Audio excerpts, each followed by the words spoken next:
All right. So I'm on my second part of the podcast now. So basically, I was just saying the Cowboys draft. It's focus on defense. Get Patrick Surtain, get J.C. Horn, any of those guys. Focus on defense completely. 8 of the 10 picks go on defense. You'll be in a great spot next year. That was basically my last point. So I got about 2-3 more segments left. The Broncos got Bridgewater. Now, I've said this before. I said it on my first podcast, maybe. Maturity matters at the quarterback position. And some people argue with me on that, but if they're talented...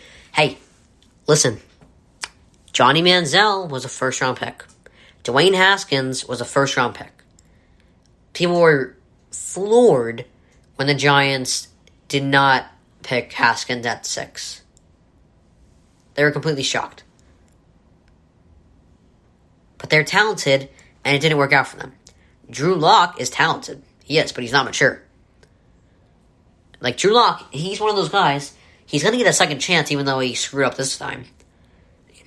And then there's guys like Baker and Jameis Winston who are getting better because of their coach. It also could be a coaching problem. The Browns with Johnny Manziel have not had a good go. But Haskins had Ron Rivera.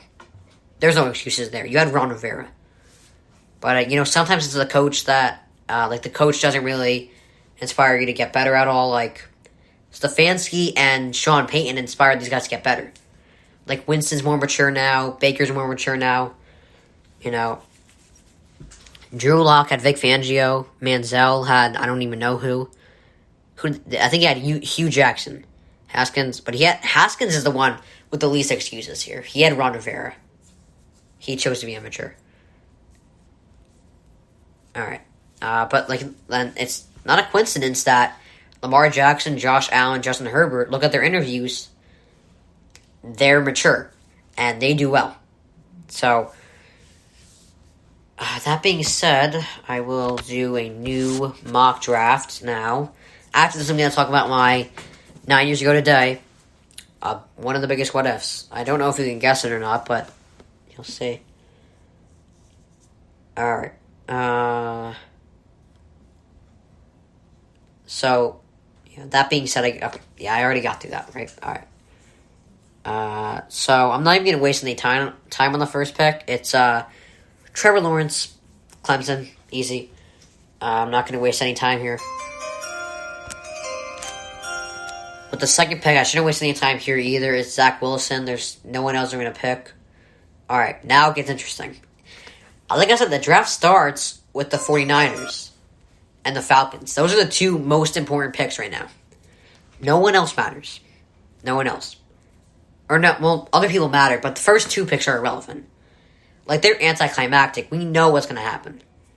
Lawrence is going to the Jags. Wilson's going to the Jets. But here's where it gets interesting.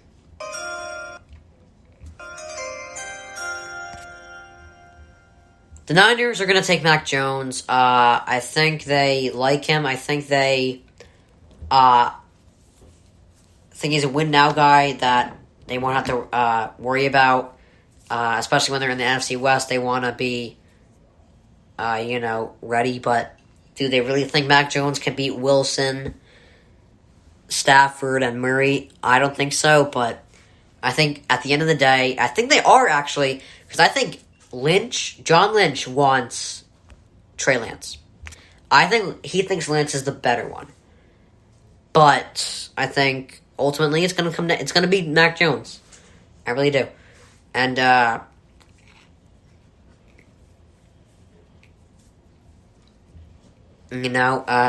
just I think it's a mistake, but we'll see what happens. This is a complete guess, complete out on a limb. Falcons, I'm gonna say if they don't trade back, they're gonna take Kyle Pitts. They're kind of stuck with him. Well, not stuck with him because he is a generational talent, but they're kind of stuck picking him because who else are they gonna get? If they're gonna go by my intuition, which is they don't want a quarterback. I guess just add on to the weapons that he has. Because I don't think there's a defensive player capable of going at number 4. So, go with Kyle Pitts, I guess.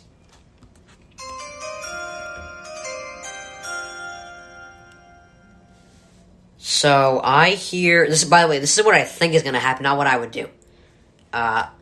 So I hear it's between Penei Sewell and Jamar Chase.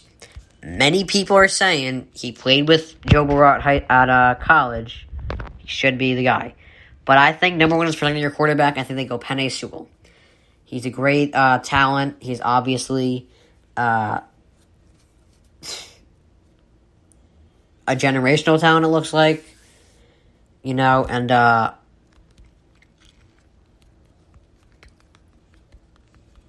don't know how much to explain here. He did take the year off, so it is a little sketchy. It's a little tough pick here, but I think Penei Sewell's the choice. Number one is protecting the quarterback. Look at Joe Burrow's ACL stitches. That's all you gotta do. Whenever you're thinking just a word of advice here. Whenever you're thinking, I'm gonna take a receiver over an O-lineman. The Bengals are gonna take Chase. Just look up pictures of Joe Burrow's ACL stitches. Why did that happen? Not because of T. Higgins. Not because of Tyler Boyd. It's not their fault. Whose fault it is? Their offensive line. So go with Penei Sewell. Dolphins, let's go. Number 6. Dolphins will take Jamar Chase here in this situation. If Penei Sewell fell to them, then they would take him, or Kyle Pitts fell to them, they would take him, but neither of those guys did, so they take the best receiver in the draft class. This is now one of the best receiving corps in the league.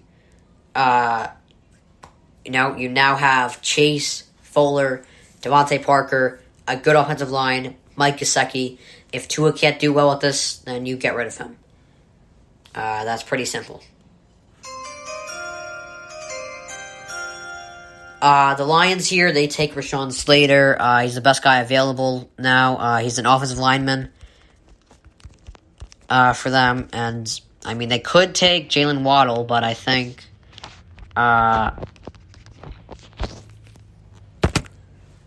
they wind up picking. It's going to be another. I wouldn't want to be in this position if I were the Lions. I would trade back. If Jamar Chase and Penei Sewell are not available, I would trade back. But I don't do trades in mock drafts normally. I did it once with the Broncos and Falcons because I was so sure it would happen, but it didn't. But now, I think you take Rashawn Slater if he's there, and now number 8. I don't know what the Panthers do here. If Kyle Pitts were there, I would go for it, but he's not. And there's no other you could go Elijah Vera-Tucker, but I think it's too far back. What I would do if I were the Panthers, I would trade back with the Patriots. And if the Patriots went up here, they would go for Fields or Lance. But I'm stuck in the situation, so I'm just going to say that they take the best corner available. Patrick Surtain. They need 2 things, a corner and a left tackle.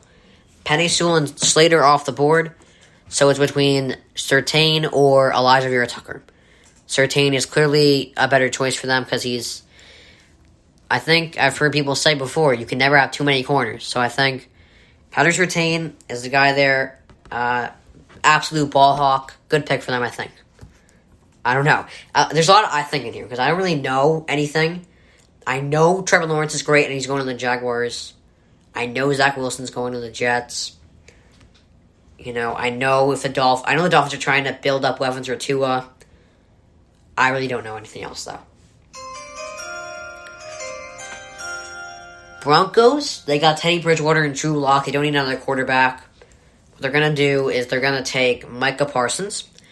They could use an inside linebacker. Parsons is clearly the best guy there. He's probably the best defensive player in this draft. But everyone else doesn't really need a linebacker more so than any of these other picks. So, Broncos, they got the quarterback. I think what they do now is they build defense. Kind of a situation the Cowboys are in. They got receivers, and everything. And they should focus on defense. Take Micah Parsons. There you go. So the Cowboys probably would have taken Surtain, but he's not there, obviously. So they take the next best guy available, J.C. Horn. People love him right now.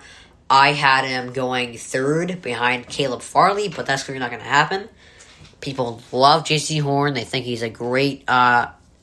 he plays great defense. And, I agree with them because he's clearly... And for the Cowboys, you got to focus on defense. There's no offensive guys to take. And, so take the best corner available, arguably better than Patrick Surtain, I've heard. Take J.C. Horn.